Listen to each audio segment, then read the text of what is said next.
Sumatera Selatan menjadi urutan ketiga di Indonesia dalam implementasi Undang-Undang Nomor 32 Tahun 2009 tentang perlindungan serta pengelolaan lingkungan hidup.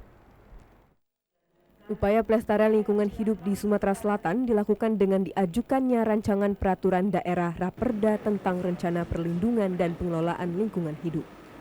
Ketua DPRD Provinsi Sumsel RA Anita Nuring Hati dalam rapat paripurna ke-30 mengatakan, pengajuan ini dikarenakan wilayah Sumsel banyak memiliki kawasan tambang sehingga perlu pengawasan khusus agar lingkungan di Sumsel tidak rusak.